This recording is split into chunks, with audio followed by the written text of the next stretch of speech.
Então, sem mais delongas, a gente vai para o nosso primeiro convidado. Lembrando que vocês podem fazer perguntas através do nosso chat, que no final a gente vai conversar um pouquinho com ele também, tá? Então, vou deixar a Vitória apresentar o nosso convidado de hoje, que vai ser um prazer tê-lo conosco. Que maravilha, né? Artistas são que não faltam aqui no nosso distrito, tenho certeza que vai sair muita coisa legal.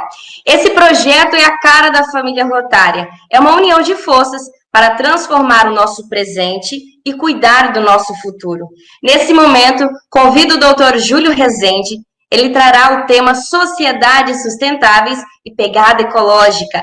Ele é doutor em Educação pelo FMT, mestre em Turismo e Meio Ambiente pela UNA e graduado em Turismo pela PUC de Minas Gerais. É professor efetivo do IFMT e coordenador do curso técnico em eventos integrado ao ensino médio, além de ser docente em disciplinas de planejamento e gestão pública do turismo, educação, ética e sustentabilidade, bem como educação ambiental. Atua como consultor em gestão pública do turismo para municípios e outras organizações. É pesquisador em gestão pública do turismo e educação, palestrante dessas áreas de especialidade, além de ser escritor no blog Ética Sustentável e produtor de conteúdos no canal do YouTube Júlio Rezende Duarte. Já vamos lá seguir ele para acompanhar esses materiais incríveis. E desenvolve o projeto Silêncio, Meditação para o Ser Mais, com estudantes e professores interessados. Lembrando que nós podemos fazer perguntas para o doutor, é só colocar aí no nosso chat. E seja muito bem-vindo, doutor Júlio. Muito obrigado, Vitória, muito obrigado, Romário. É uma honra estar aqui presente com vocês. Eu tenho uma admiração tão grande pelo trabalho do Rotary, do Rotaract. Eu acho que vocês fazem dentre muitas outras iniciativas, mas vocês têm uma importância muito, muito grande na construção dessa cidadania planetária, dessa compreensão de que, antes de sermos cuiabanos, belo-horizontinos, paulistanos, antes de sermos mineiros, cearenses, capixabas, antes de sermos brasileiros, chilenos, mexicanos, nós somos terráqueos.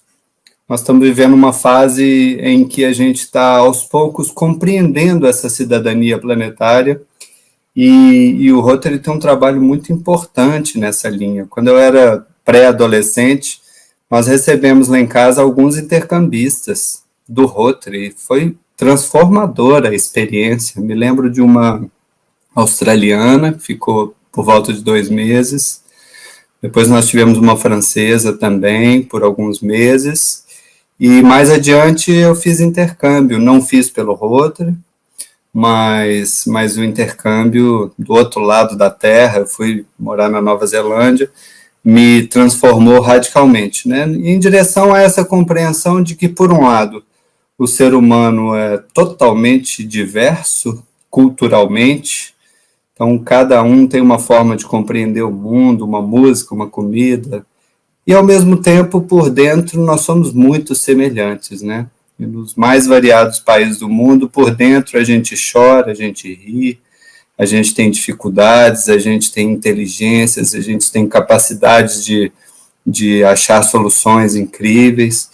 Então, se por um lado nós somos totalmente diversos, e isso é uma riqueza cultural incrível que temos na Terra, por outro lado, nós temos os mesmos desafios interiores de sermos um pouquinho melhores, um pouquinho mais amorosos, um pouquinho mais cuidadosos com a gente, com o outro e com o mundo. Então, agradeço mais uma vez o convite. É uma honra estar aqui presente com vocês. E eu vou trazer uma contribuição de onde estamos nessa confusão toda que o mundo está vivendo, nesse conjunto de crises que o mundo está vivendo, onde estamos nós, os indivíduos, e, claro, como é que podemos contribuir um pouquinho mais com a transformação do mundo. Eu sou muito, muito otimista, mas não sou um otimista que acha que as coisas vão se resolver sozinhos, não sou um otimista que acha que a tecnologia vai dar conta de tudo.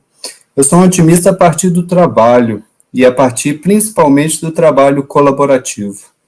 Eu acredito muito no ser humano, na capacidade que a gente tem de ser mais, de buscar a felicidade, e a felicidade é um conceito muito coletivo, não existe felicidade individual plena se não existir uma felicidade coletiva, que passa muito por justiça ambiental, equilíbrio ambiental, democracia, entre outras questões, né?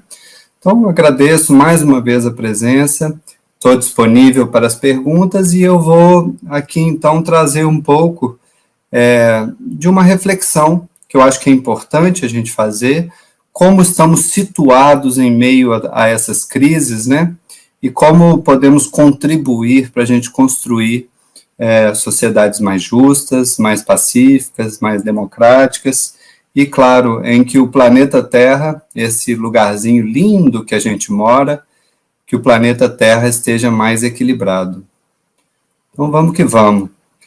Para começar, se a gente olhar de fora, assim, e vamos imaginar que a gente é um conjunto de ETs, pesquisadores, e a gente fosse pesquisar a felicidade humana na Terra, né?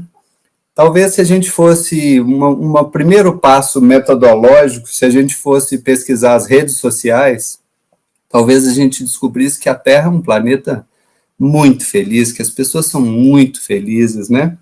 Porque ali no Insta, ali no Face, a gente, de certa forma, a gente edita a nossa própria vida e a gente publica as melhores fotos, né? As melhores comidas, aquela lasanha especial que a gente fez, depois o nosso passeio a um lugar muito bonito, as nossas fotos mais alegres, e aí a gente edita a nossa vida, e aí talvez esses ETs, pesquisadores da felicidade na Terra, compreendessem num primeiro momento que somos muito felizes. E aí o chefe do pesquisador lá, dos ETs, ele poderia dizer, mas espera aí, tá estranho, porque a gente olha daqui de cima e parece que tá muito conflituoso o planeta Terra, parece que quando a gente vê eles no cotidiano, assim, na fila do banco, né, saindo de casa segundo de manhã, eles não estão tão felizes, parece que há um certo nível de violência, etc. Vamos fazer um segundo etapa dessa nossa pesquisa, vamos mandar agora fotógrafos à paisana para tirar foto deles no cotidiano. E aí fotografaria a gente no trânsito, na fila do banco, esperando o médico no pronto-socorro e saindo do bairro a pé, em ruas de terra, e aí talvez nessa segunda etapa da pesquisa eles concluiriam que não estamos tão felizes assim, estamos passando por uma crise.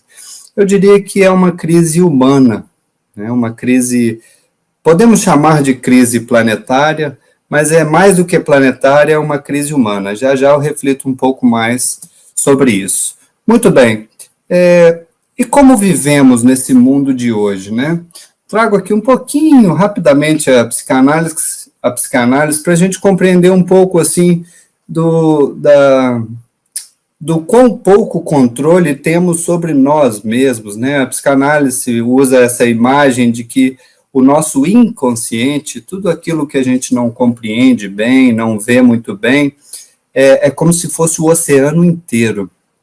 E o nosso consciente, essa pequena luz que a gente joga dentro da gente e a gente considera como nós mesmos, o nosso consciente é como se fosse um farol iluminando uma pequena parte desse enorme oceano. Então, nós temos um desafio enorme diante das nossas vidas de nos conhecermos um pouco mais. Na realidade, nós temos muito pouco controle sobre quem somos e sobre nossas ações, porque esse oceano enorme é quem nos navega através de correntes e ventos, e a gente precisa fazer um processo de conhecimento, de autoconhecimento grande, em direção a esse possível objetivo de sermos um pouquinho melhor, né? Quando a gente fala de inteligência emocional também, né? Incrivelmente a escola, a educação nunca trabalhou esse tema com a gente, né? Como a gente pode conhecer um pouco mais as nossas emoções, lidar um pouco melhor com elas, em momentos de pressão na vida, a gente geralmente explode, né? a gente reage à vida constantemente, tomando uma freada no trânsito, recebendo, porventura, um feedback negativo de um colega, a gente logo reage, muitas vezes agressivamente. Então, a gente também conhece bem pouco, assim, das nossas próprias inteligências, das nossas próprias emoções, e a gente tem uma dificuldade ainda grande de lidar com essas emoções. E aí eu volto àquela questão de que esse desafio está colocado para todos, para quem mora no centro de Nova York, para quem mora numa favela em Nova Delhi, para quem está na Guiana ou para quem está em Leblon, no Rio de Janeiro. Esses desafios internos, eles estão colocados para todos na Terra. E aí a gente também, além de não mandar muito no nosso mundo interno, a nossa sociedade, essa sociedade industrial, ela pauta o nosso cotidiano e a gente aí comandado pelo relógio industrial. Esse filme é genial, Tempos Modernos, né? Já deve ter quase 100 anos de idade, mas extremamente atual, e essa cena mostra bem como somos engolidos por essa sociedade industrial, por esse tempo industrial. Estamos constantemente atrasados, com a agenda nos engolindo, constantemente temos aquela listinha de 20 e tantos itens que a gente nunca consegue resolver até sexta-feira, e aí às vezes a gente fica sábado e domingo preocupado com a próxima semana. Então a gente está sempre um pouco engolido por essa sociedade da velocidade, sociedade 100 por hora. E nós temos uma educação tradicional que Paulo Freire preferia chamar de educação bancária, que é uma educação em que o estudante é passivo, um ouvinte. Ele passa 12 a 13 anos sentado numa carteira de escola de madeira ou de plástico, entortando o seu corpo, fechado entre quatro paredes, ouvindo, memorizando e reproduzindo. O mais inteligente é aquele que mais reproduz o conhecimento na escola. Então, essa educação que foi muito adequada nos últimos séculos, eu diria que para universalizar a educação, para que ela chegasse a todos, embora esse desafio ainda permaneça para a maior parte dos países mais pobres, digamos assim, mas ela foi importante para universalizar, no sentido de que uma pessoa ali na frente fala e 40 ouvem, e aí a gente formaria cidadãos lá na frente. Não? Então, é uma educação do sentar, do calar, do repetir e do competir, e nós precisamos urgentemente caminhar em direção a uma educação em que o estudante seja protagonista. Eu gosto da imagem de que, ao invés do professor ser um músico tocando para 40 ouvintes, e aí nesse cenário o professor precisa ser interessante, precisa ser um showman para entreter aqueles 40 ouvintes durante 12 ou 13 anos, a gente precisa fazer uma transição em que o professor passa a ser um maestro de 40 músicos de uma orquestra, né? Essas novas gerações estão perfeitamente prontas para construir a própria realidade, para serem cidadãos, para serem protagonistas da educação. Então, voltando aqui à nossa falta de controle sobre a realidade que vivemos, nós temos uma educação que nos prepara para sermos passivos, calados. E aí, quem manda na realidade, nós temos uma sociedade em que o ter mais é o mais importante.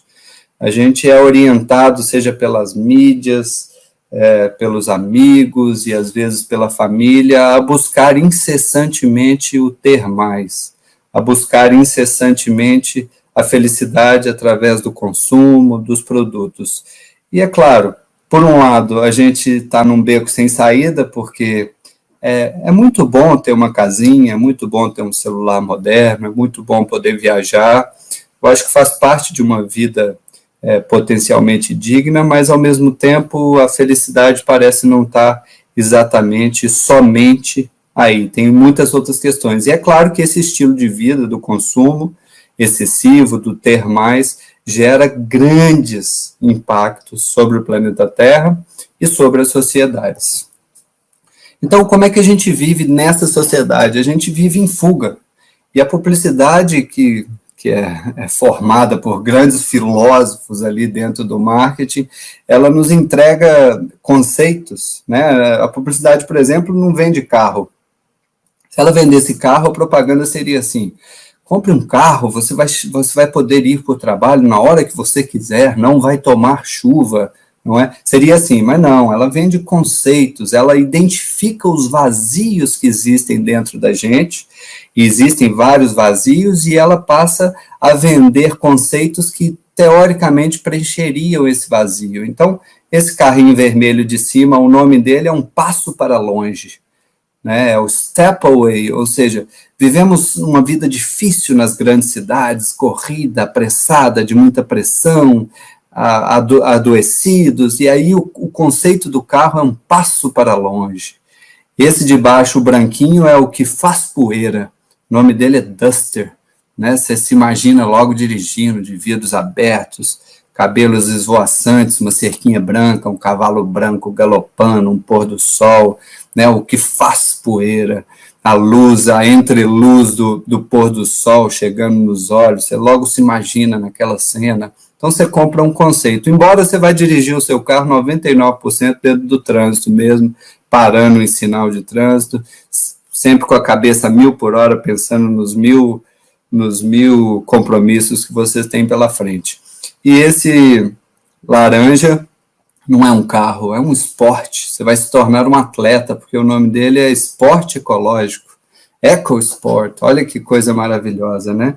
Então, percebendo esse vazio que está dentro da gente, a publicidade passa a nos entregar conceitos, ideias que preencheriam esse vazio, só que não.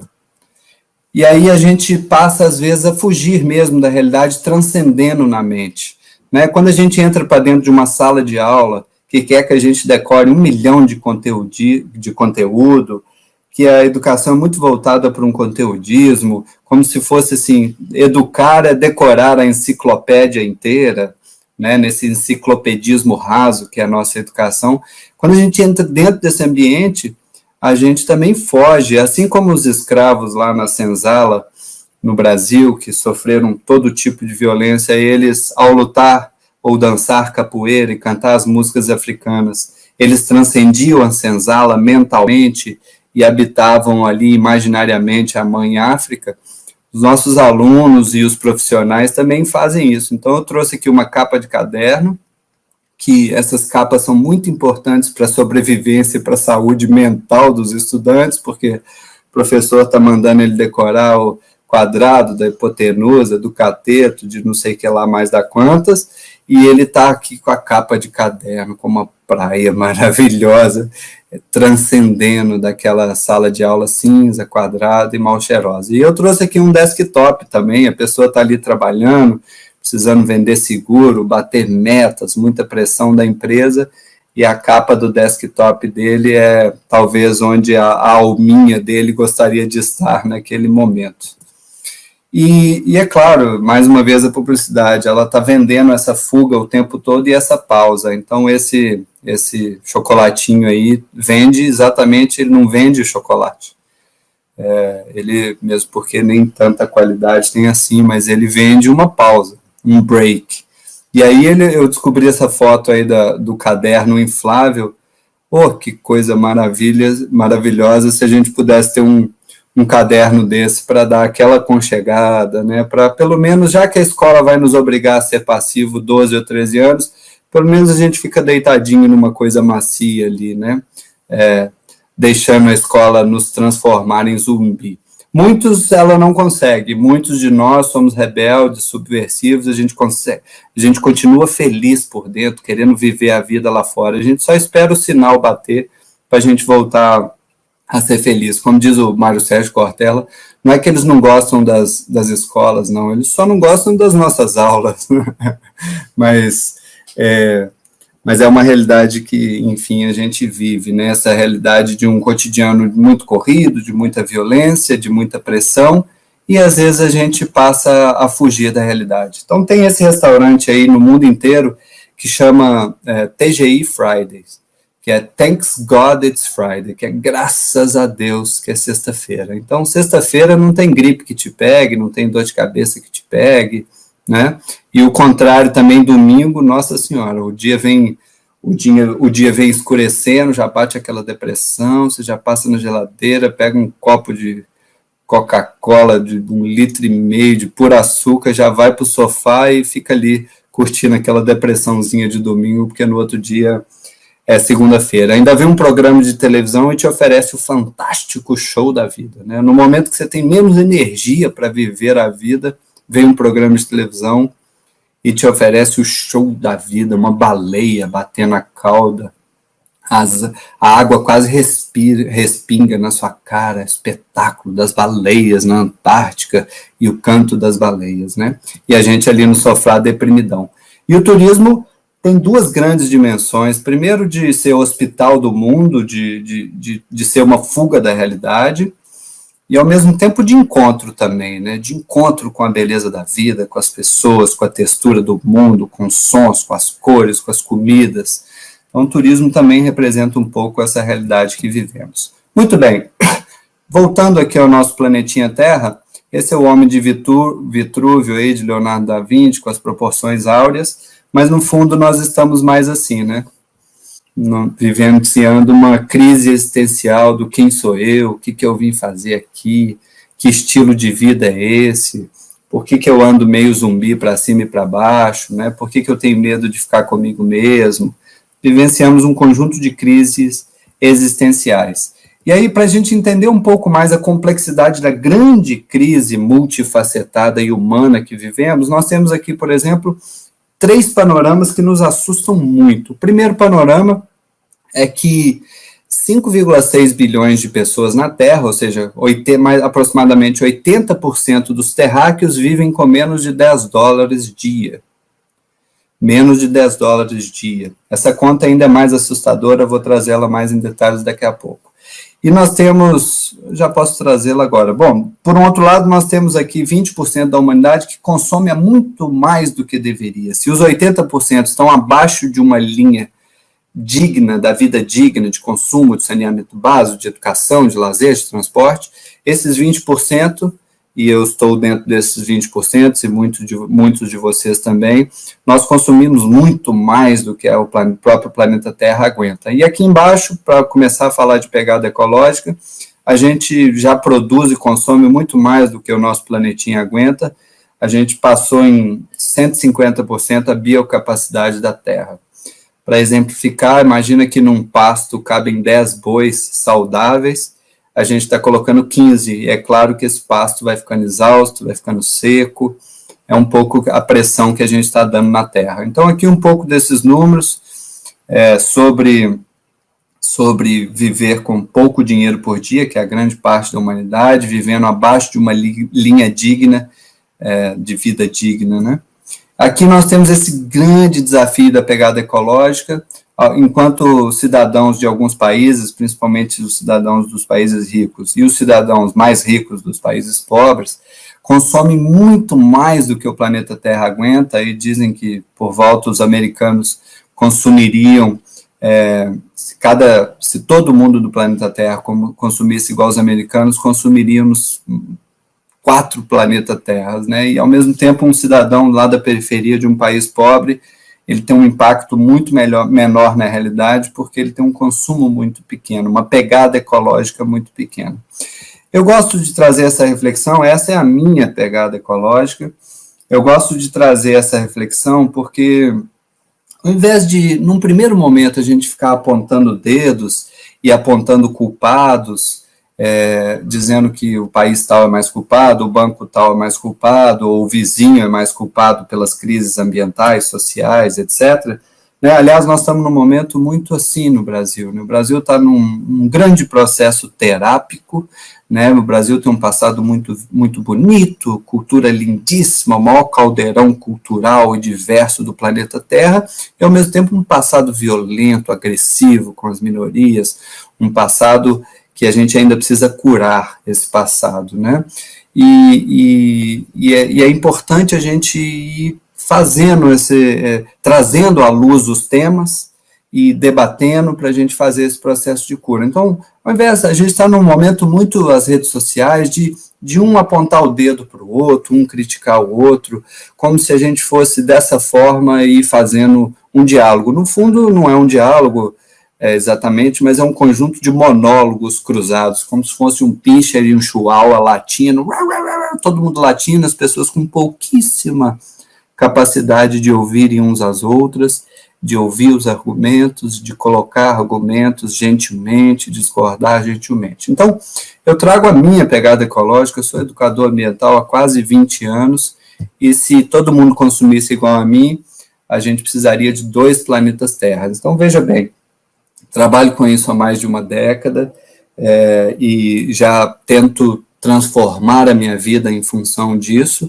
e a minha própria pegada ecológica chega a ser quase 2 planetas Terras. Aqui tem um detalhamento. Então, a primeira coisa que eu indico a vocês, vão fazer esse exercício, ele é muito didático. Então, eu gasto 30% da minha pegada está na minha alimentação, embora eu já tenha reduzido a quase zero o consumo de carne, transporte 30%, e aí a gente começa reflexões do tipo, se tivéssemos transporte público na cidade onde moro, de altíssima qualidade, eu já teria uma pegada menor. Então, uma reflexão importante. Nós temos uma corresponsabilidade individual, mas nós viveríamos muito melhor se o coletivo, se o coletivo também trabalhasse em direção a esse mundo mais sustentável, esse mundo mais pacífico, democrático. Muito bem, e aqui eu trouxe a minha pegada de escravos, que hoje tem aproximadamente 19 escravos trabalhando para o meu estilo de vida. Eu estou sentado numa cadeira que tem ferro, e óbvio que tem escravo produzindo ferro no mundo. O Brasil é um dos campeões de trabalho análogo ao escravo, e o meu estilo de vida traz junto dele alguns escravos trabalhando. Quanto mais eu consumo, maior a minha pegada ecológica e a minha pegada de escravos. Então, aqui é mais ou menos o dia, isso do ano de 2016, isso já piorou bastante. Em agosto no dia 8 de agosto, a gente consumiu todos os recursos do planeta Terra que a gente teria para o ano inteiro. Né? Então, nós passamos a biocapacidade do planeta Terra já em 50%. Né? Muito bem, a grande crise é uma crise humana, é uma crise multifacetada, que é social, que é ambiental, que é econômica, que é da democracia, e é importante o porquê, a profundidade dessa crise. Eu gosto muito do filósofo Leonardo Boff, nos traz uma compreensão de que nós perdemos a religação, a conexão com o outro, com o mundo. Aqui eu trago uma imagem, nós perdemos um pouco a conexão com nós mesmos, com a nossa própria vida, com quem somos, o que viemos fazer aqui, a conexão com os outros, aqueles que são nossos vizinhos, são cidadãos das mesmas cidades, e com a própria natureza. Vivemos isolados, perdemos a religação. E é por isso que eu compro uma camisa, que foi produzida às vezes no centro de São Paulo, às vezes em Bangladesh, e nessa camisa tem trabalho escravo, só que eu não percebo isso, porque o mundo me faz questão de não me mostrar isso. Então, por causa dessa perda da religação, a gente continua, às vezes, agredindo uns aos outros.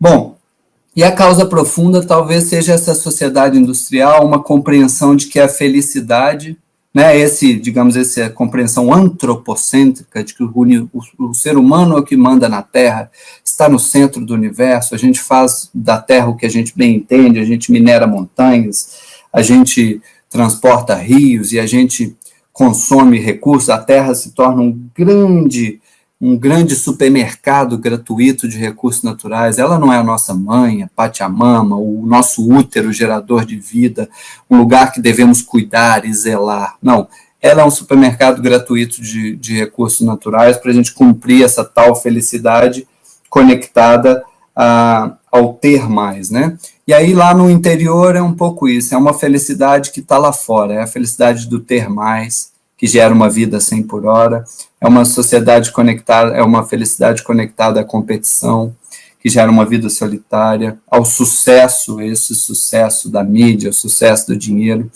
que geram seres egoístas, uma sociedade da ansiedade e do medo. Muito bem, mas, para caminhar para o final de minha reflexão, nós estamos num momento que, por um lado, a gente está com esse vazio interno. né? Nos prometeram uma felicidade do ter mais, e a gente está descobrindo que felicidade depende do quem sou, do que vim fazer na Terra, de como posso entregar o meu melhor, de como posso florescer.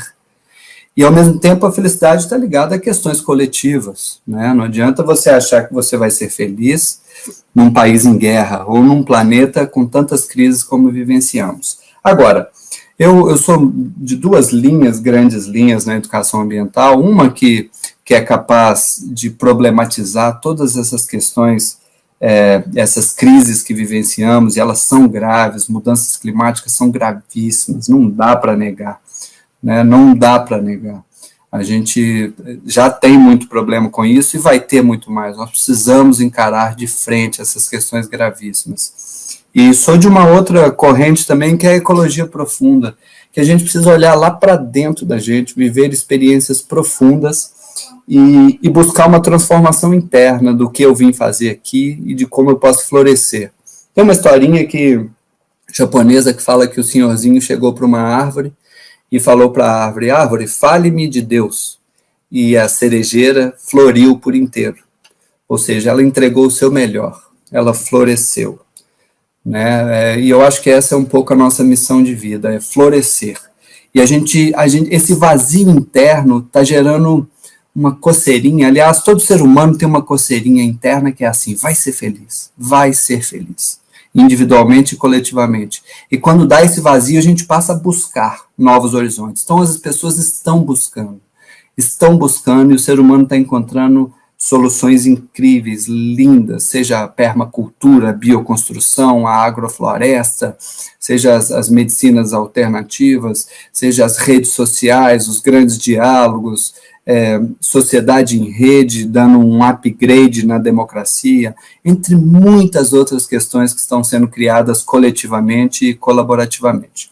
Então, para finalizar, nós temos esse grande desafio, que é transformar a Terra num grande jardim. O ser humano não tem um dever, um direito especial sobre a Terra, de dizer: eu sou dono dela, eu faço dela o que eu bem entendo. Nós não somos donos delas, nós somos zelador da Terra. Essa é a missão humana. Nós somos mais do que zelador da Terra. Nós temos mais do que esse dever especial de cuidar da vida na Terra. A gente habita 90% da Terra e a gente transforma ela inteira. A gente deve cuidar das formigas, das plantas, a gente deve cuidar dos rios, a gente deve cuidar de nós mesmos. E a gente, se a gente perceber, a gente é a própria Terra. A gente é a rede neural da Terra. A gente é o neurônio da Terra. O ser humano é esse que é a Terra pensando ela mesma, é através do ser humano que a Terra fala muito fortemente. Nós precisamos reconhecer que somos a própria Terra e que a gente precisa agir em direção a construir esse jardim que pode ser a Terra, justo socialmente, equilibrado ambientalmente, mais democrático e mais pacífico, com novas compreensões, novos valores, como, por exemplo, a ideia do ser mais, a ideia da autorrealização, de um equilíbrio entre o mundo interno e o mundo externo, dessa missão humana como zelador da vida, sociedades mais colaborativas, economias locais vivas, uma sociedade do diálogo e da participação, da eficiência energética, da interdependência, né? E aí, para finalizar, nós estamos nesse ponto. O que o Frígio Capra, um físico quântico, escreveu um livro em 1982 chamado Ponto de Mutação, falando de uma grande transição que estamos vivenciando, de uma sociedade pautada no dinheiro, na conquista, na economia, no homem, na hierarquia do homem, na opressão às minorias, para uma sociedade do nós, da colaboração. Só que a gente está vivenciando esse cenário, essa bolota aí que vocês estão vendo. E esse cenário confunde a gente, faz a gente achar que o mundo está acabando, que o ser humano deu errado, que já era, não vamos conseguir. E eu gosto de apresentar essa outra visão de uma sociedade do eu industrial que está em crise e está falida, e de uma sociedade que é essa setinha verde, que nós estamos caminhando em direção a uma nova ética, a ética do cordão umbilical com a terra, do cuidado, a ética do feminino, a ética das minorias, a ética da colaboração. E, por fim, trago esse filme que quase todo mundo assistiu, quem não viu vale a pena, que é o Avatar, que fala exatamente com essa concepção de uma transição. Os branquinhos indo lá no planeta do outro para detonar o planeta do outro, para pegar o minério que há lá de baixo, que é uma coisa que nós vivenciamos intensamente aqui na Terra, e os azuizinhos que são religados, que para subir no cavalo, o USB dele tem que conectar com o USB do cavalo, ou seja, tem que ter uma relação ética, uma relação de empatia, que eles estão religados ao planeta Terra, ao planeta deles através daquela árvore, de uma nova compreensão de religação e principalmente, pessoal, na construção dessa nova missão humana. E assim eu termino, me coloco à disposição, agradeço muito pelos ouvidos atentos e estou à disposição para a gente conversar um pouquinho. Muito obrigado. Nós que agradecemos. Enquanto educadora, eu fiquei maravilhada. Eu estava até comentando com o pessoal, que realmente encantada com a palestra. E são detalhes diários que a gente acaba não percebendo, passa despercebido, e tem todo um contexto, tem toda uma contribuição para a perpetuação desse sistema aí. Mas, felizmente, nós estamos aí de pouquinho a pouquinho fazendo a diferença, trabalhando todos os dias para o meio ambiente melhor. Com certeza. Eu já tinha ouvido o Júlio antes e eu sempre fico muito feliz, porque, primeiro, que o sotaque mineiro do Júlio me é muito familiar, né? Família toda mineira, então me sinto muito confortável te ouvindo. E tudo isso que você fala sobre a nossa pegada ecológica e como a gente, enquanto sociedade, tem muita responsabilidade sobre o que está acontecendo, né, com o planeta, eu vejo isso como algo que, apesar de haverem muitos movimentos, mundo afora, de pessoas se mobilizando contra para reverter essa situação, como você disse lá no começo, né? Você é otimista que ainda há essa possibilidade da gente reverter toda essa situação, mas, por um outro lado, a gente também tem uns movimentos crescentes de negacionistas, de pessoas não torcendo, mas que apoiam um projeto contra isso também. E eu até queria te perguntar, Júlio, assim, como que você acha que a gente pode trabalhar no sentido da construção e reconstrução, desconstrução, para que todo mundo entenda a importância das nossas ações, da gente se engajar enquanto grupo também para melhorar a sociedade em que a gente vive, nessa questão sustentável? Olha, Romário, existem muitas e muitas frentes de trabalho, né? Eu acho que quando a gente olha para dentro, cada um de nós é diferente e especial, a gente vai ver aí talentos, vocações. Então, um poeta, na minha compreensão, qual que é a melhor forma? Um poeta como Manuel de Barros, que vocês citaram aqui na entrada, ou um poeta do dia a dia, que está aí no ensino médio, a melhor forma dele contribuir é fazendo poesia. Agora, uma pessoa que tem sensibilidade para alimentação e cozinha bem, já entendeu o tamanho do impacto, por exemplo, do consumo de carne, e aí, se ele fizer uma culinária, como que eu posso dizer, responsável, se ele fizer comida gostosa, trabalhar com produtos da agricultura orgânica, familiar, se ele problematizar isso, a relação, então, ele já está cumprindo a sua missão. Então, esse é um aspecto individual, essa militância autoral. O rapper, ontem eu vi aquele filme, eu preciso dizer isso, eu vi aquele filme Amarelo, do Emicida, é um filme que você chora o tempo inteiro, aquilo ali parece uma grande cura, aquilo ali parece um salto em direção a um Brasil mais saudável, um Brasil que aceita o negro como parte essencial, como construção essencial do Brasil. Então, o rapper está cumprindo a sua missão, o arquiteto que está fazendo telhado de grama, o educador ambiental que está problematizando as mudanças climáticas e a migração, as pessoas que estão sendo obrigadas a sair dos seus países. Então, eu acho que tem esse aspecto individual, sabe, assim, de olhar para dentro e falar como eu contribuo mais.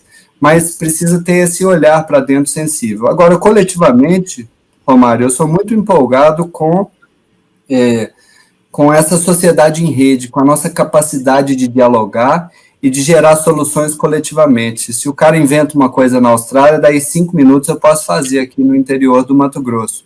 Então, eu acho que a internet está tornando todo o legado da humanidade acessível a um clique. Eu acho que a gente vai ser cada vez mais inteligente coletivamente e cada vez mais capaz de resolver grandes problemas. Mas os desafios são muitos, não sejamos ingênuos, né?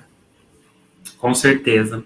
Vamos chamar para essa conversa aqui também a nossa representante distrital, a Kelly. Vem para cá, minha amiga. Olá, boa tarde a todas e a todos, especialmente ao Júlio. Muito obrigada por estar aqui conosco hoje. É um prazer imenso recebê-los aqui, não somente o Júlio, mas todos que estão nos assistindo. Eu pedi para subir aqui, eu falei, me sobe, que eu quero falar um negócio com o Júlio, me sobe, me sobe. Eu escutando os especialistas ontem e hoje, eu realmente, eu tive a ideia de ter um projeto em meio ambiente, mas eu sou um zero à esquerda em entender realmente os problemas e como isso tudo funciona. Por que eu estou falando isso? Porque muitas pessoas também não estudam sobre o meio ambiente e ficam pensando num dia de estudar sobre o meio ambiente para conseguir entender, para depois pensar em fazer algo para isso. Não precisa. Olha o exemplo da Kelly aqui. Eu só tive a vontade, encontrei o meu querido vice-RD, que está fazendo mestrado nessa área, e a partir dessa vontade, a gente consegue movimentar muitas pessoas para que aconteça de verdade. Então, assim, não precisa que a gente seja um especialista em meio ambiente para que a gente consiga fazer a diferença hoje, com o que nós temos hoje. Então, era isso que eu queria contribuir, e Júlio, foi realmente fantástico, tudo que você falou, eu fiquei bem impactada com várias informações que você passou para nós hoje, com certeza mudou o meu olhar em relação a muitas coisas. E, mais uma vez, muito obrigado mesmo pela disponibilidade de tempo e de todo esse conhecimento para estar falando conosco hoje. Kelly, você falou sobre, acho que veio muito ao encontro isso que você e o Júlio falaram. A Kelly é arquiteta, e eu conheço a Kelly há 7 anos, sei lá, 6, 7 anos, e eu sei muito bem que em todos os seus trabalhos, mesmo não tendo esse conhecimento aprofundado da questão ambiental, por uma questão de humanidade e por uma questão de entender a importância da gente ter essa relação boa entre, né, os elementos do ecossistema, que inclusive daqui a pouco a gente vai conversar sobre isso com a professora Gisele. Eu sei que você, no seu trabalho, como o Júlio falou, o cozinheiro no trabalho dele pensar no impacto que ele causa e como que ele pode melhorar isso. Eu sei, eu acompanho o seu trabalho e sei o quanto você é apegada em questões de arquitetura sustentável, né, de pensar essas questões dentro de cada ramo em que a gente atua, o arquiteto na área dele, o professor na área dele, cada pessoa, né, o advogado na área dele, cada pessoa no seu ramo de atuação, que ele possa entender o seu impacto. Então, acho que essas conversas, elas são muito saudáveis, porque é isso, a gente não precisa ser especialista num assunto para que a gente possa pensar qual é a nossa contribuição. Né, Júlia? Exatamente. Com certeza. Sustentabilidade não é uma coisa de gente verde, não é uma coisa de meio ambiente somente, não é uma coisa de bicho grilo. Sustentabilidade é um tema que está presente na vida de todos, nós estamos intimamente relacionados ao planeta Terra, né?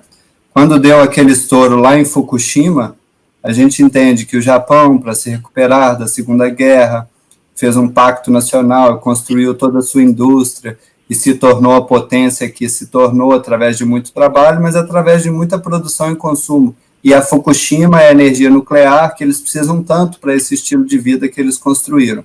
De repente aquilo explode, aquilo é um problema que vai ser, a gente não vai conseguir resolver em 100 anos, 200 anos, 300 anos, mostrando que a nosso planetinha Terra é um planetinha frágil. Ele é lindo, ele tem uma capacidade de se recuperar muito rápido.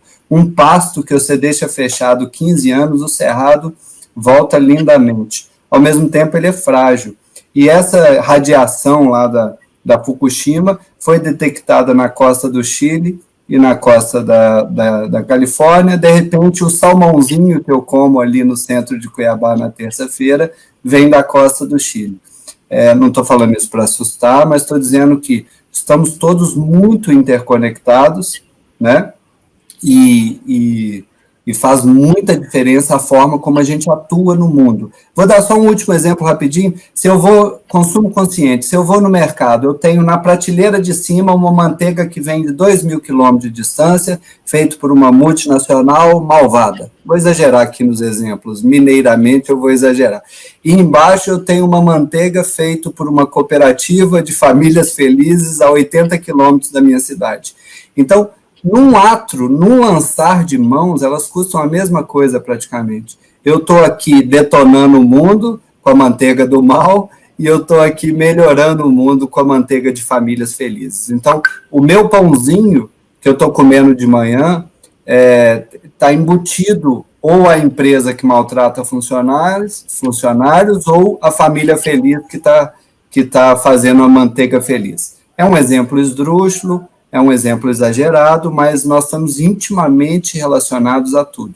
Mas não podemos ser ingênuos, existe uma macropolítica, existem os acordos entre os países, e a gente tem que atuar tanto no local, no individual, quanto no global. Não há dúvida que as duas questões são conectadas. E eu acho que vocês pensaram esse evento muito bem, porque a minha fala foca um pouquinho mais no indivíduo e no local, quanto a fala incrível da Gisele, que será, conheço muito, admiro muito, vai focar um pouquinho mais no macro.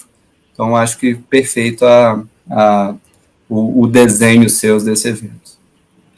Muito obrigado, Júlio. Ontem a gente teve a professora Vera, que é professora da USP, e ela é especialista em abelhas. Inclusive, o vídeo, que é para quem não assistiu, ele está disponível aqui no canal, e ela falou sobre esse universo. A abelha é um dos símbolos do nosso projeto, porque fazendo esse estudo a gente entende que a abelha, simbologicamente, ela é muito interessante para a gente entender esse equilíbrio, né, dos ecossistemas, o quanto ela é importante, o quanto ela é impactada. Ontem ela estava falando, né, que uma das principais ameaças para a população de abelhas do mundo são as mudanças no clima, né? A crise climática vai fazer com que a população de abelhas não resista. E isso vai impactar diretamente, por exemplo, a agricultura.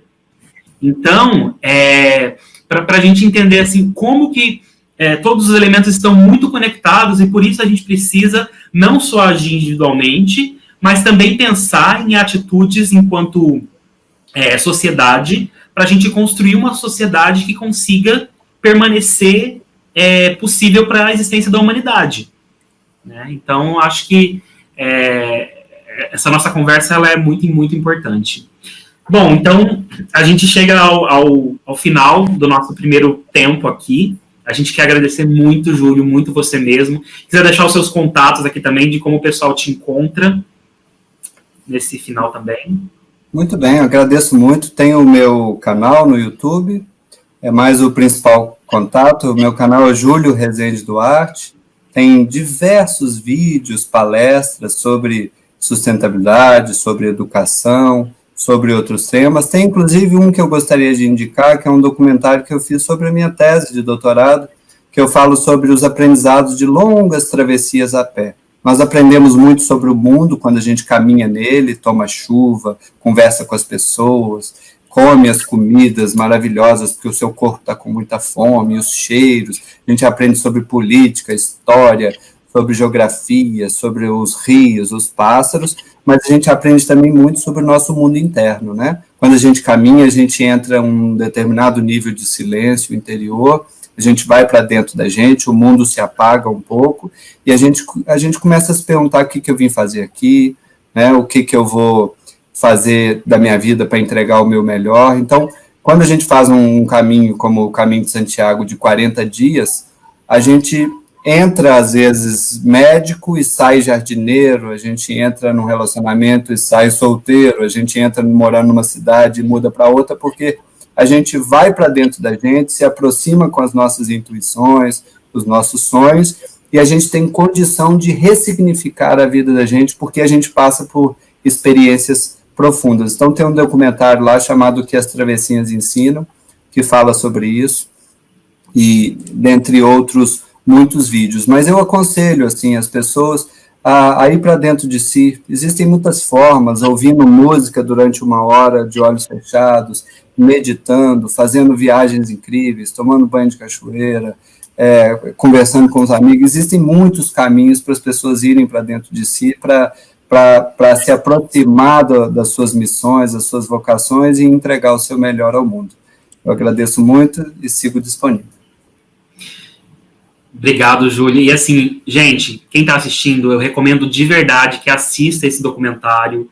Eu tive o prazer e o privilégio de assistir a defesa do Júlio presencialmente, do doutorado dele, e é inspirador, é emocionante, deu vontade de fazer a trilha de Santiago de Compostela, fora que o Júlio é trilheiro, ele faz outras trilhas também aqui no Brasil e tudo mais, então acompanhe ele lá. Não é isso, minha amiga? Ele é muito atleta, ele é muito atleta como nós dois somos. Com certeza. Mas ele medita, ele é incrível.